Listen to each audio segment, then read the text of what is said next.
ሰላም ጤና ይስጥልኝ አድማጭ ተመልካቾቻችን የጽናት ሚዲያ ቤተሰቦች እንደምን ቆያችሁ እንደምን አረፈዳችሁ እንግዲህ መደበኛ ፕሮግራማችን ጀምረናል የጽናት አድማጭ ተመልካቾቻችን ሁሉ ጊዜ ጽናትን ስትከታተሉ የምናሳስበው ጽናትን ላይክ ሼር ሰብስክራይብ ማድረጋችሁ እንዳትረሱ ጽናት እያደገች ነው ወደ 20,000 ደርሰናል የጽናት ሚዲያ ቤተሰቦች በጣም ደስ ብሎናል እንግዲህ የበለጠ ይሄን ሚዲያ በማሳደግ የበኩላችሁ ሚና እንድትወጡ በተለይ አሁን ደግሞ ትግሉ እየተፋፋመ ወደ አንድ ደረጃ ከፍ ያለ ስለሆነ የፕሮግራም ለውጥና የፕሮግራም ማሻሻያ የተለያዩ የዜና አውታሮችንም ለማጠናከር እንዲረዳን ጽናት ሚዲያን እንድታሳድጉ በታላቅ አክብሮት ጠይቃለሁ እንድትደግፉ የትግሉ አንድ አካል ስለሆነ ይሄንን ካልኩኝ በዋናነት የጽናት ሚዲያ ዛሬ በተለይ ከትግላችን በተለይ ከአንድነቱ ጋር በተያያዘም በስፋት እየተቀነቀኑ ያሉ የፕሮፓጋንዳ ዲስኮርሶችን ወደ እናንተ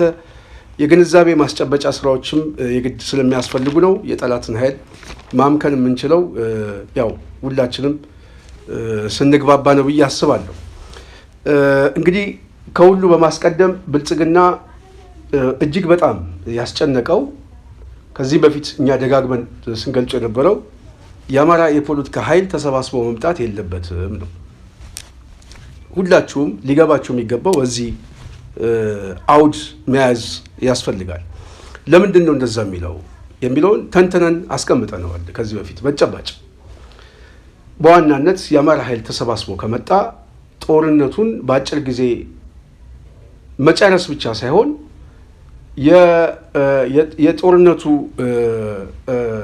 በተለይ ሜዳው ራሱ የሚቀየርበት እድል በጣም ሰፊ ነው እየተሳበ የመምጣት እድሉ በጣም ሰፊ ነው ስለዚህ ከሜዳው ውጪ በሆነ ትግል ላይ ደግሞ አብዛኛው የብልጽግና ኃይል ይሄንን ኃይል ሊቋቋም አይችልም ስለዚህ ፍርሃት ያለበት አንዱ ያጠቁናል ብሎ የሚያስቡት አንዱ ሜዳውን የሚቀይሩብናል የሚል ነው ባትል ፊልዱ ይቀየራል ስለዚህ ይሄ ጉዳይ ስለሚያስጨንቀው በተለይ አማራው አንድ ሆኖ ከተሰባሰበ የአጥቂነት ሚና ይኖረዋል የክልሉ መዋቅር ይፈርሳል ወደ ብልጽግና ማዕከላዊ መንግስቱ የመምጣት እድሉ በጣም ሰፊ ነው ከዚህ ኃይል ጋር ደግሞ የተለያዩ ኃይሎችም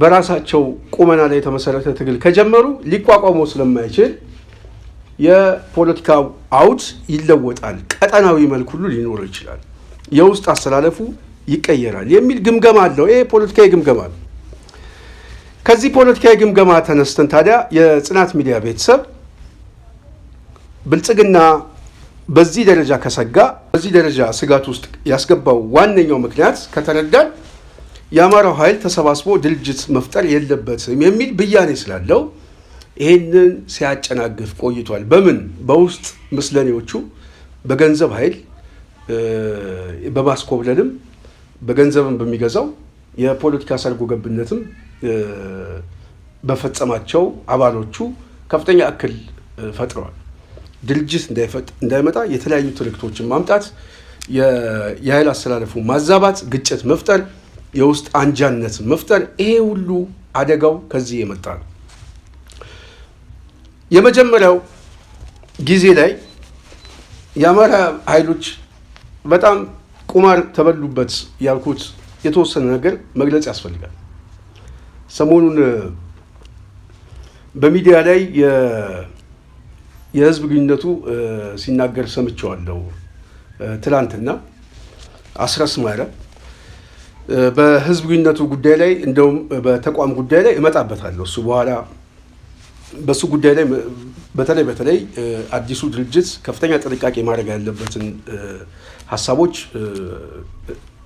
እንወያይበታለን እዛ ላይ ግን ሲናገር አንድ ነገር ሰማው ምንድነው ያለው የህዝቡ ሁኔታ ከአንድነቱ ጋር በተያያዘ በውጭም በውስጥም ያለው ህዝብ ሁኔታ ስናየው አንዳንድ ጊዜም ራሳችንን መውቀስ ያስፈልጋል ብለን እንድናምን አድርጎናል ለምን የአንድነቱ ስሜት በዚህ ደረጃ ህዝቡ ለኛም አስቦ ለአንድነቱ ተጨንቆ የሰጠን ግብረ መልስን መቋቋም ከምንችለው በላይ ሲሆንብን ይህንን ጉዳይ መጀመሪያ ማድረግ እንችል ነበር የሚል የጥፋተኝነት ስሜት ተሰምቶናል አለ ይሄ በጣም ፐርፌክት የሆነ ምናልባትም ዘግይቶ ግን የገባቸው አብይ አህመድ ራሱ ታማኝ ሰዎችን ሰብስቦ ብዙ 100 ሚሊዮኖች መድብ ያለው መቼም አንድ ይሆናሉ ብላችሁ አትጠብቁ በዚህ በኩል ስጋት አይግባችሁ ብሎ እስከመፎከር ደርሶ ነበር። በተጨባጭም አንድ እንዳንሆን በተለይ በሚዲያ በጣም ብዙ ስራዎች ተሰርተዋል። የማለየት ስራዎች ተሰርተዋል። በሶሻል ሚዲያ ገጾቻቸው የሶሻል ሚዲያ ሚሊሻቸው በጣም ብዙ ነገር ሲያደርግ የነበረው አንደኛውን እንዳጠለሻ አንደኛውን እንደጠላ አድርጎ ሲያወሩ የነበረው በድራፍት ቤት ሳይቀር ይሄ ማውዝ ቱ ማውዝ ባለ ኮሙኒኬሽን ራሱ ብዙ ስራ ሲሰራ ነው የቆየው የፋኖ አንድነት እንዳይመጣ። በጠላት በኩል የፋኖ ሰራዊት ደካማ ጎን ተብሎ ቁጥር 1 የሚጠቀሰው ዋንኛ እንደሪት መተደርጉ የሚጠቀሰው የአንድነት ጉዳይ ነበር።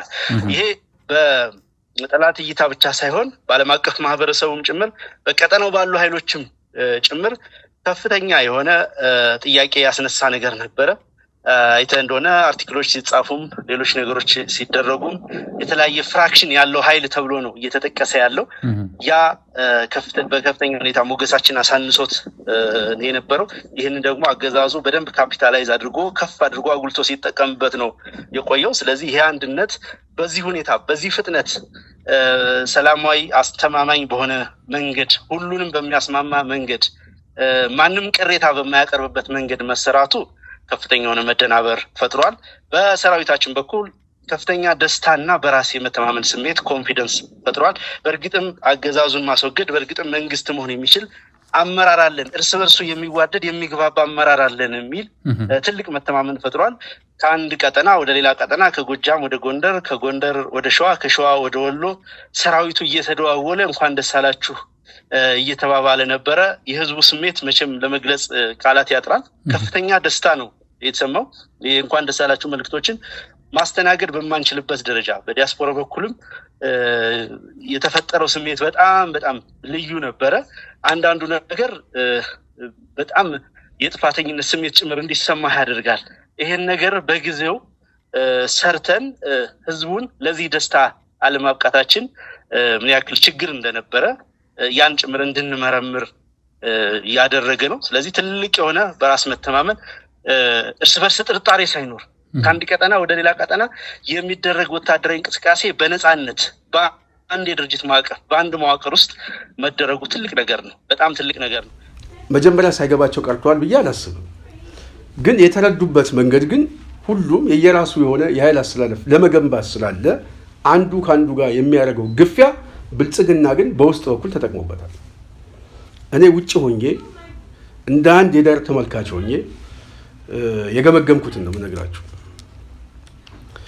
እዚህ ላይ የብልጽግና ጨዋታ የተጫወተው ሁለት ኤጀንቶችን የተጠቀመው፣ አንደኛው ራሱ የብልጽግና ሰራዊትን የተጠቀመው ምን በማድረግ የፋኖ ደጋፊ በመምሰል የሶሻል ሚዲያው ላይ ያለውን የሚዲያ አርበኛ የፋኖ ደጋፊ በመምሰል፣ በሌላ በኩል ደግሞ አንቲ ፋኖ የብልጽግና ኃይሎች በመምሰል። ሁለቱም ግን ተመሳሳይ ናቸው። የፋኖ ደጋፊ የሚመስለው ፋኖን አንዳንድ ጊዜ ፕሮፋይል አድርጎ ሀሳብ ይሰጣል፣ ያጀግናል፣ አንደኛውን ኃይል ያኮስሰዋል፣ አንደኛውን ኃይል ያጀግነዋል። አንደኛው ኃይል ደግሞ የብልጽግና ኃይል ደግሞ ይሄኛው ኃይል ጋር ኮመንት ይሰጣል። ምን ማድረግ ነው የሚፈልገው? ማደናገር። አንዱ የፋኖ አንዱ የብልጽግና ሆነው እንዲታይ ነው። እና ሚዲያው ላይ ይሄንን ማለማመድ ነው የያዙት ማለት ነው። በስፋት ማለማመድ ማለት ነው። ይሄኛው ደጋፊ የሚመስለው ብልጽግና ነው። የብልጽግና ደጋፊ የሚመስለውና እዚህ ጋር ደግሞ ኮመንት የሚሰጠው ሁለቱም ተመሳሳይ ግብ ነው ያላቸው። ዋናው የሳይበር ሚዲያው ላይ በማደናገር ፋኖን መክፈል። ሁለተኛው ታርጌት ግን በእነዚህ ኃይል ጭቅጭቆች የፋኖ ደጋፊ የሚመስለውን ኃይል የአስተሳሰብ ማዛባት መፍጠር። በዚህ የፕሮፓጋንዳ ብልጫ ይወሰድበትና ይሄ የፕሮፓጋንዳ የብልጫ በዋናነት የፋኖን ደጋፊና መሰረቱን ማዛባት። ምናልባት የተረዳችሁኝ ይመስለኛል። እነዚህን የሚጫወቱት ብልጽግናዎች ናቸው። በሌላ በኩል ደግሞ ሰራዊቱንም መሬት ላይ ያለውንም የድጋፍ ማህበረሰቡንም ማዛባት። ይሄንን ሲያደርጉ በዋናነት የተጠቀመው ብልጽግና የሚዲያ ሰራዊቱን ነው። በተለይ በሶሻል ሚዲያ ላይ ያለው ስለዚህ ምንድን ነው ያደረጉት? የመጀመሪያው የአመራር ክፍፍል መፍጠር፣ የድርጅት አንጃነትን ማስፋት። ይሄንን እኔ አሁን ወደ ኋላ እየተመለስኩ የምናገረው የገመገምኩትን የበለጠ ህዝቡ ዛሬም በተመሳሳይ ጨዋታ ለመጫወት እየመጡ ስለሆነ ይሄን ጨዋታ ከዚህ በፊት እኛ ጋር ተጫውተውታል፣ እኛ ጋር በደንብ አሳክተውታል። በተለይ አዲስ አበባ እንቅስቃሴ ላይ በነበርንበት ሰዓት በደንብ ነው ያሳኩት። ማዛባት ችለው አዛብተውታል። ያስተሳሰብ ብዥታ እንዲፈጠር አድርጓል። ይህንን በፋኖ እንቅስቃሴ ላይም የመጀመሪያው እንቅስቃሴ ላይ ተሳክቶላቸዋል። ከሂደቱ መማር ስለሚቻል ማለት ነው። በደንብ እንዲገባችሁ የበለጠ አስረዳቸዋል።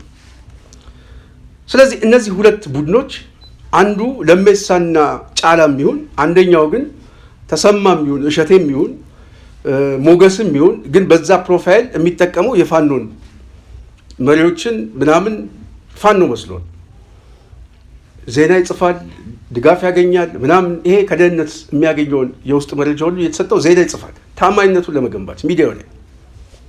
አንደኛው ደግሞ ተቃዋሚ መምሰል ይሄኛውን የበለጠ የፋኖ እንቅስቃሴን በምን መልኩ ውስጥ እንዳለ ከዚህኛው ኃይል ጋር ሰጣ ገባ ውስጥ ነው የሚገቡት። ከዛ በኋላ ይሄኛው ኃይል አፍራሽ የሆነ ኃይል ከእንደገና የፋኖ ኃይል የሚመስለው ደጋፊ አፍራሽ ቅስቀሳዎችን ይቀሰቅሳል።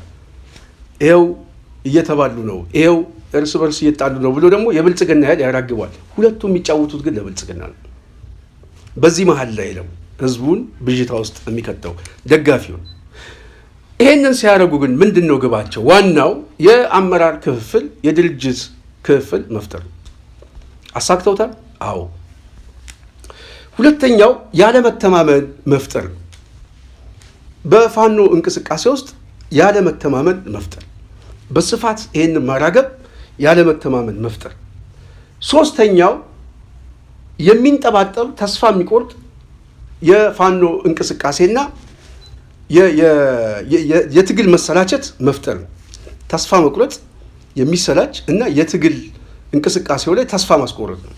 ምክንያቱም ተስፋ ሲቆርጥ ሞራሉ ሲሰበር ምን ይሆናል? ወይ ከትግሉ ይወጣል ወይ እጅ ይሰጣል። ምክንያቱም ሀሳብ ነው። ሀሳቡ እዚህ ውስጥ ሊዋጋበት የሚችለው ሀሳብ ነው ወደ ጫካ ያወጣው። ስለዚህ ያንን ሀሳብ የሚገዛው ሰው ሲያጣ ብቸኝነት ይሰማዋል። ብቸኝነት የሚሰማው ኃይል ደግሞ የበለጠ የፕሮፓጋንዳ ብልጫ ሲወሰድበት ወይ ከትግሉ ይወጣል ወይ እጅ ይሰጣል። አራተኛው የደጋፊውን ስነልቦናና የሰራዊቱን ሞራል ማዳከም። ይሄ በትግሉ ላይ ያለውን አጠቃላይ ሁኔታ ማዳከም ምንድን ነው? ተስፋ ማስቆረጥ። መጀመሪያውን ካስታወሳችሁ የፋኖ እንቅስቃሴ በጀመረበት ሰዓት የነበረው የድጋፍ እንቅስቃሴ እንዴት ነው? ምን ይመስላል? እኔ እንኳን አንድ ዓመት ያው ታውቃላችሁ ብዙ ሌላ ዓለም ውስጥ ያለ ነው ያሳለፍነው አስቸጋሪ ሁኔታ። ግን በጣም የምንሰማው ወሬ ግን ከፍተኛ ድጋፍ እንደነበር። ይሄንን የድጋፍ ኃይል ይሄንን መሰረት ማዛባት ነው። የደጋፊውን ስነልቦና የሰራዊቱን ሞራል ማዳከም፣ የኃይል አሰላለፉን ማዛባት። ሌላው አምስተኛው የእውቀት ደረጃና የሰብአዊነት ጥሰት ውንጀላን በማጉላት እሱ አሁን ሰሞኑን እየመጣ ያለው እንቅስቃሴ ከዚህ ጋር ስለሚገናኝ ነው የበለጠ ማስረዳቸው። እንደዚህ አይነት ዲስኮርሶችን ማምጣት ነው። ይሄ ከፍተኛ ክፍል በመፍጠር በፋኖ እንቅስቃሴ ውስጥ ብዥታ በመፍጠር በደጋፊውና በፋኖ እንቅስቃሴ ላይ ቀላል የሚባል ጠባሳ አልደረሰም። ለዚህ ነው አንድነቱ እንደው መጀመሪያ ማድረግ ሲገባን በመዘግየታችን ተጸጽተናል፣ ራሳችን መውቀስ ያስፈልጋል ነው ያለው አርበኛ አስረስ ማለት።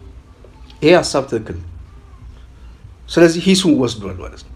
እንደ አንድ የፋኖ ሊደር ኃላፊነቱን ወስዷል። የህዝቡን ድጋፍ ግን ስናየው ግን መጀመሪያ ማሳካት እንችል ነበር።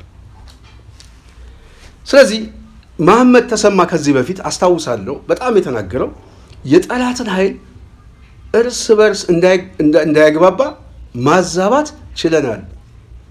ሚዲያው ደግሞ ምንድን ነው የሚለው? የዚህ የብልጽግና የሶሻል ሚዲያ አርሚው እንደዚሁ ዩቲዩብ ላይ ያለው የካድሬ ጮት የሚጮው ምንድን ነው? መቼም ቢሆን አንድ አይሆኑም፣ አይስማሙም፣ አንድነት የላቸውም የሚል ድምዳሜ ላይ ነው ያሉት። ይሄ የአብይ አህመድም የፖሊሲ አቅጣጫ ነው። የአማራው ኃይል አንድ እንዳይሆን ማድረግ ነው። አንድ ከሆነ ግን ስጋቱን ቅድም ስለነገርኳችሁ አልመለስበትም። ስለዚህ የአማራው ኃይል እየተሰባሰበ ሲመጣ ምን አለው? ትልቅ የፖለቲካ ካፒታል አለው፣ የድጋፍ መሰረት አለው፣ ትጥቅ አለው፣ ሰራዊት አለው፣ ኮዝ አለው። ስለዚህ ኮዝ ያለው ሰራዊት፣ የፖለቲካ ድጋፍ ያለው ሰራዊት፣ የሚዲያ ድጋፍ ያለው ሰራዊት በከፍተኛ ብልጫ አገዛዙን መበተን ስለሚችል ስለሚያፈራርሰው ብልጽግና ቀንም ሌሊትም ገንዘቡን እያፈሰሰ ካፒታል በጀት አጥፌ ይዋጋለን ያለው አብይ በዛ ደረጃ ነው። አሁን በገንዘብም በቄስም በመሬትም ያለ የሌለውን ኃይል ሲያፈስ የነበረው አንዱ ከጦርነቱ ባልተናነሰ አንድነቱን ማጨናገፍ ነው። ይሄ ስለገባን ነው እኛ በስፋት አብዛኞቻችን ትኩረት ሰጥተን የምንቀሰቅሰው። የፋኖ ኃይሎች ከራሳቸው ጋር እየታረቁ ሲመጡ ምን አሰቡ? እኛ እርስ በርስ ስንጣላ ጠላት ብልጫ እየወሰደ ነው። እንደውም ሰራዊቱም ደጋፊውም ተስፋ እየቆረጠ አንዳንዱ እጅም የሚሰጠው ከዚህ መዳከም የመጣ ነው። ስለዚህ አንድነቱ መፍጠን አለበት። ይህ አንድነት ካልፈጠነ የአማራ ህልውና አደጋ ውስጥ ይገባል። ጦርነቱም የተራዘመ ይሆናል። ተዋጊ ሰራዊቱም ይሰላቻል፣ መንጠባጠብ ይመጣል። ስለዚህ አንድነቱን ማፍጠን አለብን የሚል ስምምነት ውስጥ ወደ ራሳቸው መመልከት ሲጀምሩ የአንድነቱ አስተሳሰብ እየተጠናከረ መጣ።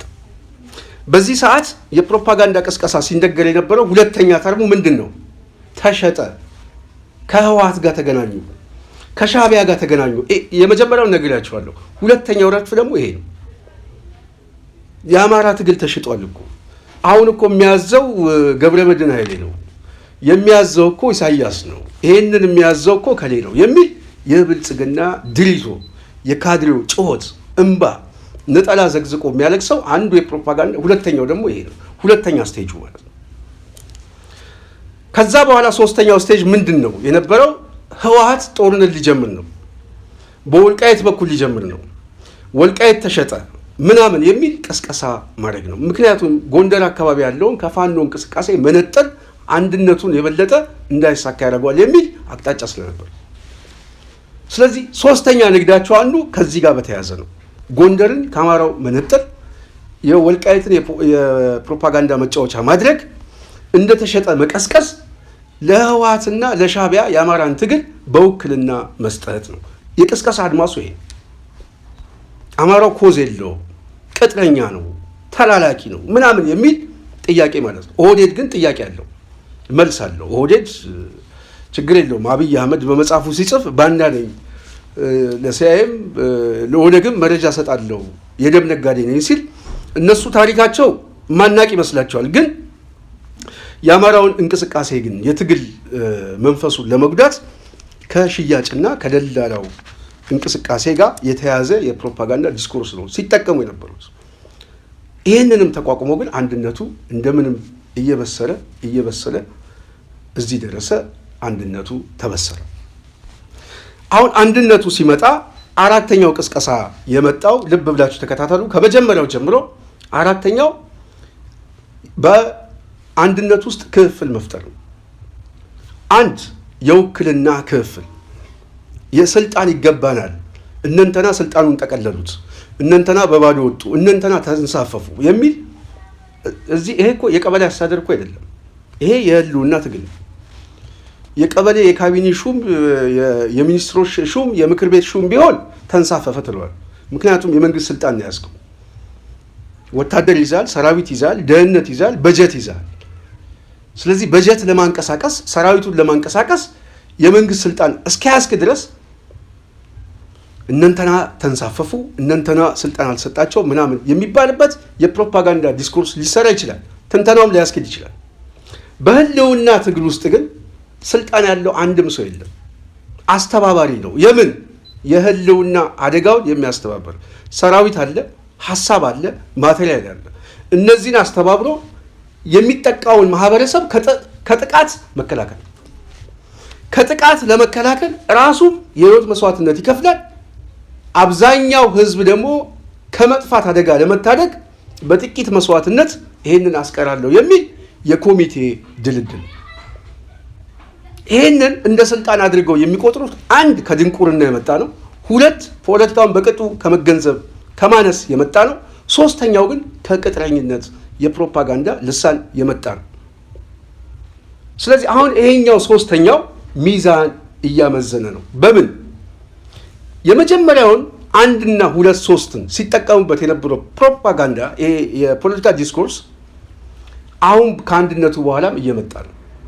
ተገፉ፣ ስልጣን አልተወከሉ፣ ምናምን ተንሳፈፉ የሚል አንደኛው።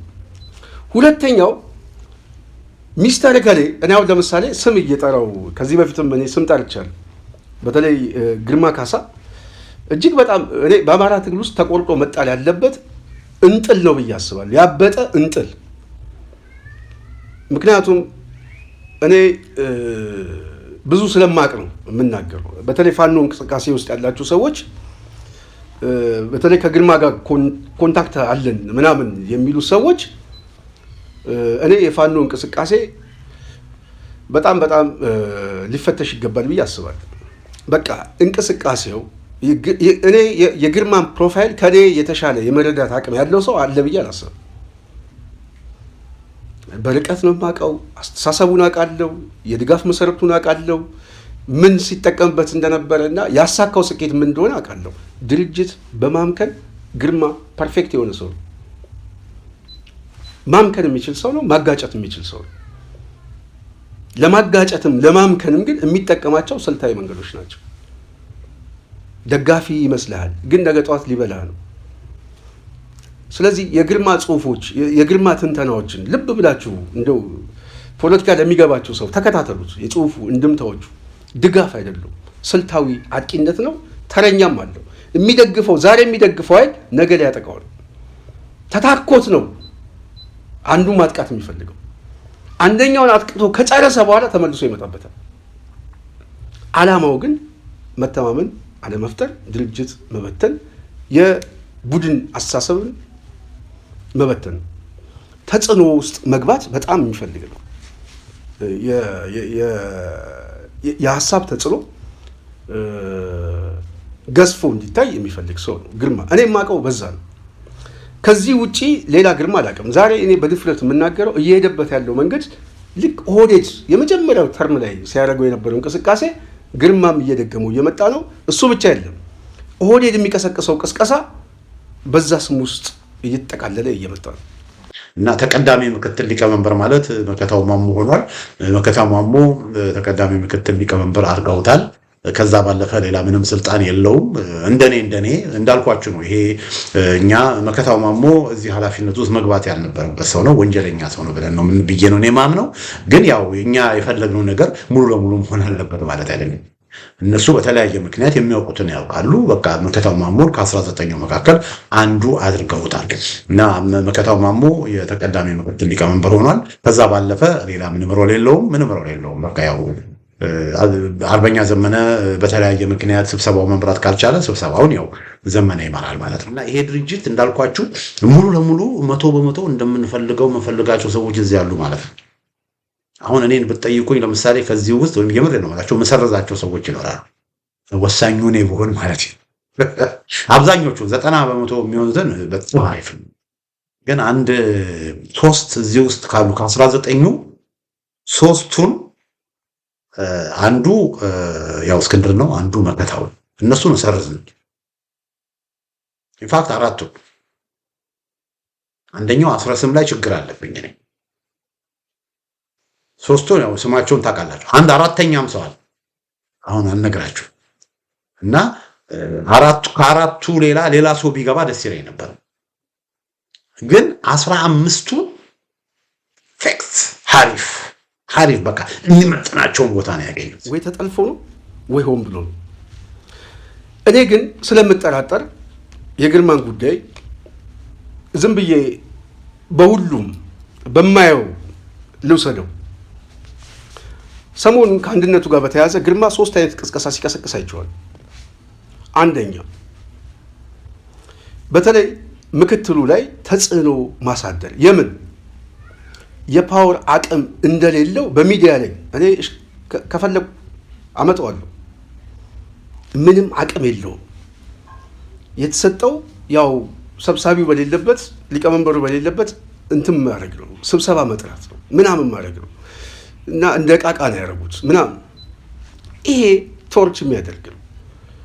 አንድነቱን በታክቲክ ግን ማፍረስ ነው። ምን በማድረግ ስብዕና በመግደል እውነት ነው እንዴ ተሰሚነት የለኝም እንዴ ምናምን እያለ ከራሱ ጋር ግለሰቡ ወይ እንዲጠይቅ ወይም ደግሞ ሰራዊት ውስጥ ያለውን እንቅስቃሴ በተለይ የፖለቲካ ግራና ቀኙን ማገናዘብ ያልቻለ ሰው ተገፍተናል፣ ዝም ብለን ነው ያስቀመጡን፣ በስማችን ሊነግዱ ነው ምናምን የሚል ግጭት የሚፈጥርበት መሳሪያ ነው። ዝም ብላችሁ ተከታተሉት ነው ብነግራችሁ። የተከታተለ ሰው ያተርፋል። እኔስ 2 ድርጅት በደንብ ሲያመክን አውቀዋለሁ፣ በደንብ ተሳክቶለታል። 3ኛ ድርጅትም እንደዛው በተመሳሳይ። አሁን 4ኛው ይመስለኛል የፋኖ እንቅስቃሴ። ስለዚህ የመጀመሪያው ጨዋታ አንዱ በተለይ አፋድ ውስጥ ያሉትን ሰዎች ለመምታት እስክንድርን ለመምታት ለመቀጥቀጥ ሲጠቀምበት የነበረው የአፋጎ የአፋባ ደጋፊ በመምሰል አፋባ ሲመጣ ደግሞ ጎንደር አካባቢ ያሉትን ወሎ አካባቢ ያሉትን በመያዝ አፋጎን መቀጥቀጥ ነው። አሁን ደግሞ አንድነቱ ሲመጣ ደግሞ የአፋባ ደጋፊ በመምሰል አፋድ ውስጥ ያሉትን ሰዎች መቀጥቀጥ ነው። አለመተማመን መፍጠርና መበተን ነው። ግቡ ግን እሱ። ስለዚህ ይህንን ኦህዴዶች መጀመሪያ መሐመድ ተሰማ እንዳለው አዛብተነዋል ሲል ያዛቡት በእነሱ ሰራዊት ብቻ ሳይሆኑ በኦህዴድ ሚኒሻ በሚዲያ ሰራዊት ብቻ ሳይሆኑ በተቃውሞ ጎራ ውስጥም የፋኖ ደጋፊ ነው የሚሉ ሰዎችንም በመግዛትም በአስተሳሰብ በመለወጥም በነገራችን ላይ የፋኖ ትግል በዋናነት አንዳንድ ሰው ሊደግፍ ይችላል። የፋኖ ትግል ደግሞ ከመደገፍም በላይ የሆነባቸው ሰው የህልውና ታጋዮችም ሊሆኑ ይችላሉ። እኛ ደጋፊ ሳንሆን የህልውና ታጋይ ስለሆነ ነው። በህልውና ትግላችን ላይ እንደዚህ አይነት ደላላን ቆርጦ መጣል የማይችል ፋኖ ካለ በአደባባይ የምንፋለመው የምንታገለው አይደል፣ የጠላት አይደል። ስለዚህ መረጃን በመስጠት ግንኙነትን በማድረግ እያንዳንዱ የሚደረግ እንቅስቃሴ የማዛባት ስራ ነው። አሁን ሁለተኛ የማዛባት ስራ እውቀት የለውም፣ ስልጣን የለውም፣ የሰብአዊ መብት ጥሰት እየተፈጸመ ነው ምናምን የሚል ማደናገሪያዎች ማለት ነው። ከዚህ በፊት የተለያዩ አደረጃጀት በመፍጠር ትክክል ያልሆኑ ችግሮች ሊፈጠሩ ይችላሉ። ተቋም የለም፣ የጎበዝ አለቃ ነው ያለው። ስለዚህ በጎበዝ አለቃ ላይ ሰው እንደ ተቋም የራሱ የሆነ ማዕቀፍ ከሌለው ስህተቶች ሊኖሩ ይችላሉ። እነዚህ ስህተቶች ግን በቀጣይነትም ይደገማሉ ማለት አይደለም። ይሄ ስህተት እንዳይደገም ጥንቃቄ አድርጉ ብሎ ሰው ይደግፋል ወይስ የህልውና ትግሉ ላይ ገና በእግሩ እንኳን ያልቆመ ድርጅት ላይ እነከሌ ለምን ተመደቡ፣ ከዛ ድርጅት ይውጡ? አሁንም የመጣው ቅስቀሳ ከዚህ የሽመልስ የኦህዴድ አስተሳሰብ የመጣ ነው። ባለቤቱ ማን እንደሆነ ግልጽ ነው። ባለቤቱ ግልጽ ነው፣ ማን እንደሆነ እናውቀዋለን እኛ። ስለዚህ ይህንን ምላሱን መቁረጥ የግድ ያስፈልጋል፣ ማወቅ የግድ ያስፈልጋል ብዬ አስባለሁ። አሁን የተጀመረው ቅስቀሳ ይሄ ስለሆነ፣ ስለዚህ እኛ ምን ማድረግ አለብን? የፋኖ ኃይል መሬት ላይ ያሉ ሰዎች በከፍተኛ ደረጃ በተለይ እኔ አሁን ይሄን የመጨረሻ ተቋም ነው ብዬ ነው የማስበው ለአማራ ህዝብም በተለይ እኛም ትግል ውስጥ ጊዜያችንና እድሜያችንን ለጨረስን ሰዎች ከዚህ በኋላ መጓተትና መንዛዛት እኔ ይሰለቸኛል ብዬ አስባለሁ ለራሴ። ስለዚህ ይህን ድርጅት ማጽናት የእያንዳንዱ አማራ ግዴታ ነው። አላስፈላጊ የሆኑትን የድጋፍ መሰረቶችን የፕሮፓጋንዳ ቅስቀሳዎችን ማጋለጥ ብቻ የለም፣ በስማቸው እየጠራን አደብ ገዝተው እንዲቀመጡ ማድረግ የግድ ያስፈልጋል። አደብ ገዝተው እንዲቀመጡ ይህንን ማድረግ የግድ ያስፈልጋል። ስለዚህ ደጋፊው የፋኖ እንቅስቃሴ እንደነዚህ አይነት ኃይሎችን የድጋፍ ያስተሳሰብ የፕሮፓጋንዳ ስራ የግድ ያስፈልገናል። የሚደገፉበት ቀጥተኛ ድጋፋቸው ከየት እንደሆነ ማወቅ፣ የፕሮፓጋንዳ ጫናቸውና የሴራ ትንተናውን በደንብ ማስቀመጥ፣ ተከታይ ቁጥራቸውን መቀነስ፣ እንደዚሁም ተደማጭነት አለን የሚሉትን በባዶ ማስቀረት የግድ ያስፈልጋል። ተከታታይ የሚዲያ ስራ መስራት ያስፈልጋል። አንድ ሁለተኛው የደጋፊው ሚና አንድነቱ ላይ ማጉላት፣ የኛ ሚና አንድነቱ ላይ ማጠናከር። እነሱ የአመራር ክፍፍል ለመፍጠር የሚፈልጉት አንድነቱን ማዛባት ነው። እኛ ደግሞ በተቃራኒው ማጉላት ነው። እነሱ ያለመተማመን መፍጠር ሲሰሩ፣ እኛ ደግሞ መቀራረብን የበለጠ ማስረጽ ነው። ስለዚህ መቀራረብን፣ አንድነትን ማጉላት፣ መቀራረብን የበለጠ ማስረጽ የግድ ያስፈልገናል። የደጋፊውና የሰራዊቱ የስነ ልቦና የሞራል የማዳከም ስራ ሲሰሩ፣ እኛ ደግሞ የአሸናፊነት የፖለቲካ ድል የፕሮፓጋንዳ የበላይነት መውሰድ ነው። በሚዲያው ላይ ይሄ ነው ስራችን መሆን ያለበት። የመጨረሻ እነሱ አያቅም፣ እከሌ እኮ ለስልጣን አይበቃም፣ ስልጣን የለውም የሚል ቅስቀሳ ሲቀሰቅሱ የበለጠ መሪው ማክበር፣ እውቀት የለውም የሚሉትን ሰው የበለጠ እንደውም አለቃችን እንደሆነ ማሳየት። ይህንን በማድረግ በሰራዊት ውስጥና ባለቆቹ በላይ ኃላፊነት ባሉ ሰዎች ላይ ጥልቅ የሆነ መከባበር መፍጠር የግድ ያስፈልጋል። እንደዚህ ሲሆን እነዚህ ኃይሎች እየተራገፉ ይወድቃሉ ማለት ነው። ጨዋታቸውን ልንበላው እንችላለን።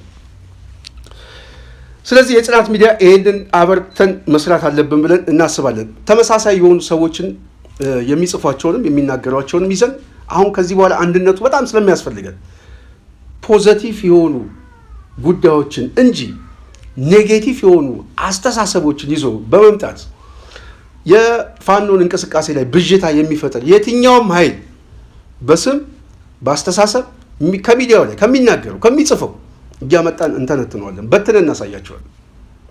በዜሮ የምናስቀረው በጣም ብዙ ሰው ስላለ ነው። እየጠበቅን ያለ ነው። በነገራችን ላይ የሚጽፈውን የሚናገረውን አብዛኛውን እየጠበቅን ነው። ስለዚህ ይህንን ማድረግ የግድ ያስፈልጋል ብዬ አስባለሁ። ሌላው መግለጽ የምፈልገው የጽናት ሚዲያ ቤተሰብ አስረስ አሁን ሚዲያ ላይ መጥቶ ሲናገር ሰምቻለሁ። እኔ ከዚህ በፊት ስም ሳልጠራ ምናምን በስፋት ነበረ ሀሳብ የሚገልጸው። አሁን ግን በአደባባይ የግድ መተራረም ስላለብን እየገለጽ መሄድ አለብን ብዬ አስባለሁ። አሁን አዲሱ ድርጅት እጅግ በጣም ሲበዛ እኔ ወንድማችን አስረስ ከሰማ እጅግ ሲበዛ ተቋማዊ ስትራክቸር መጠበቅ አለበት ብዬ አስባለሁ።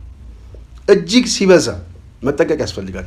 ከዚህ በፊት የነበረው በአፋጎም በአፋባም ምናምን የነበረ የወዳጅነት የሚዲያ በውጭም ያለ የደጋፊ በውስጥም ያለ መሳሳቦች አሉ። አሁን በአዲሱ ድርጅት ላይ መሳሳብ የሚባል ነገር ተበጥሷል።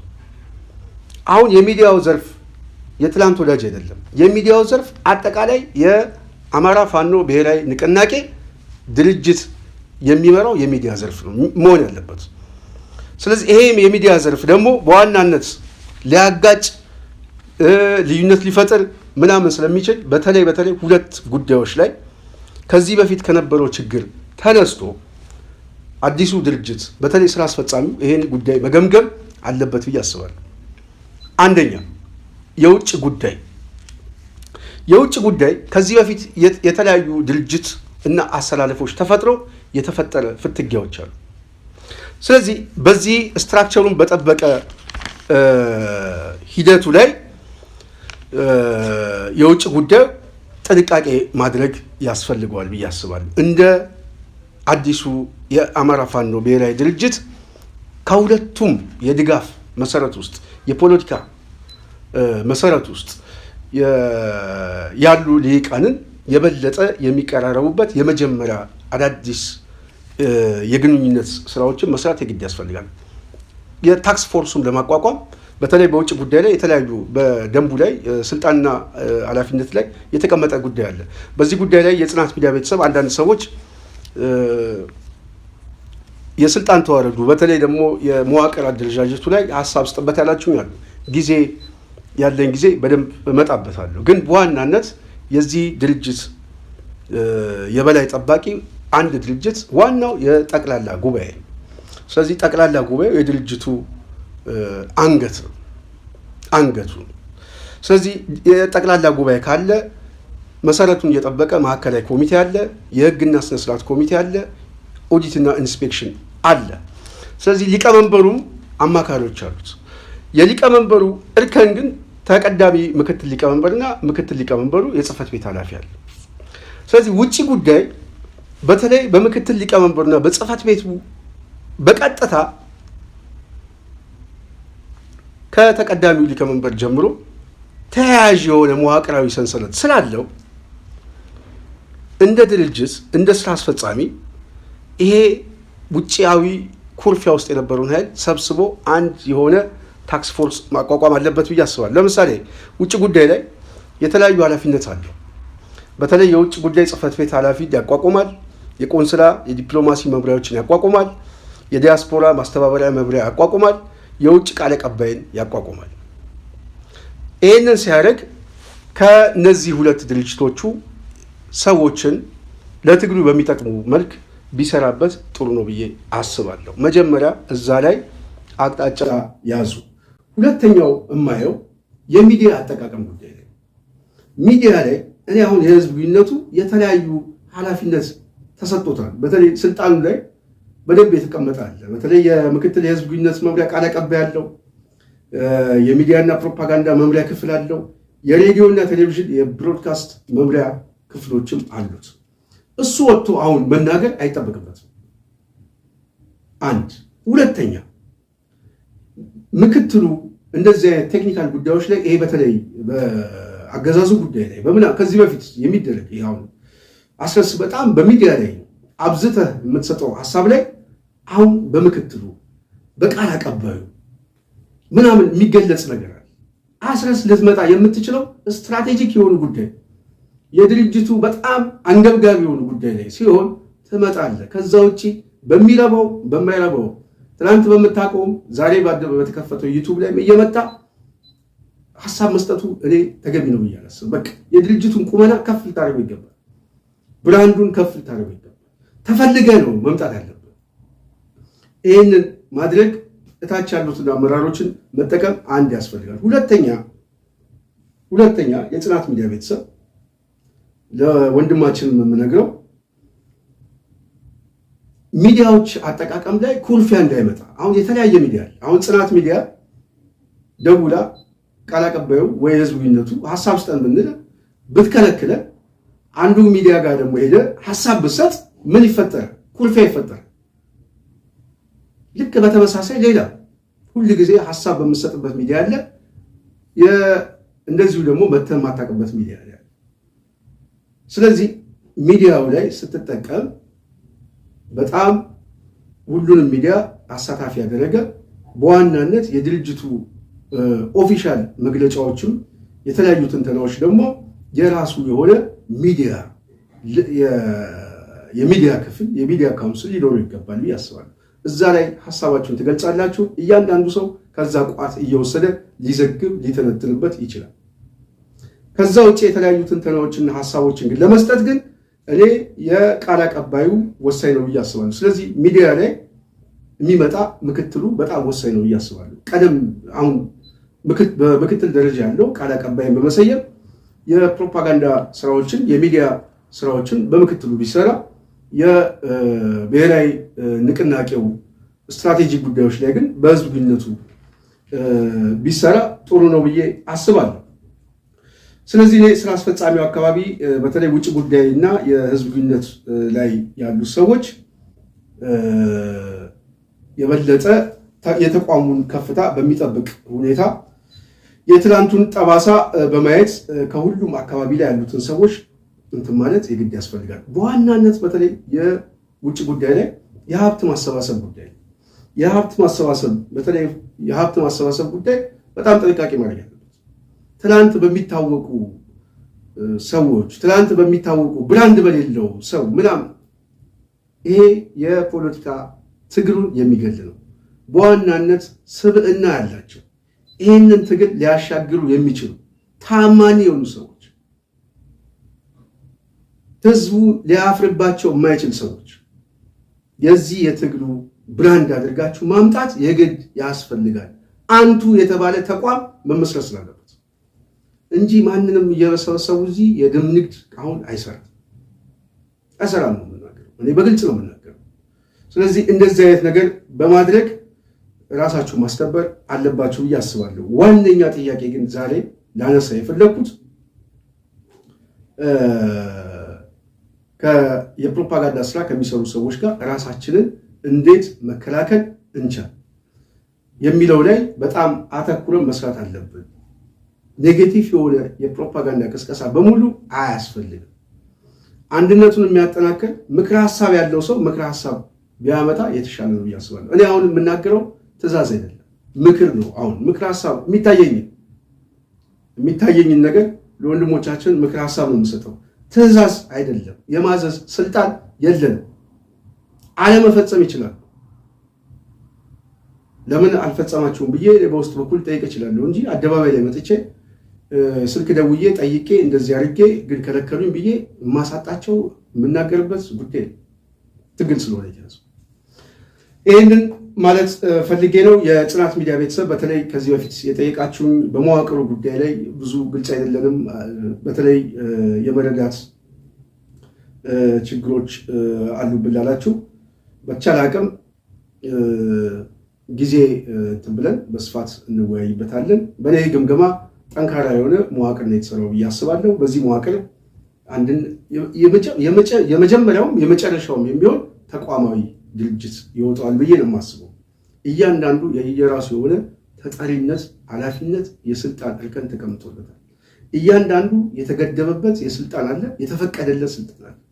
ስለዚህ ይሄንን ጠቅለል አድርገን ለምሳሌ አሁን የህግና ስነስርዓት አለ፣ ወታደራዊ ፍርድ ቤት አለ።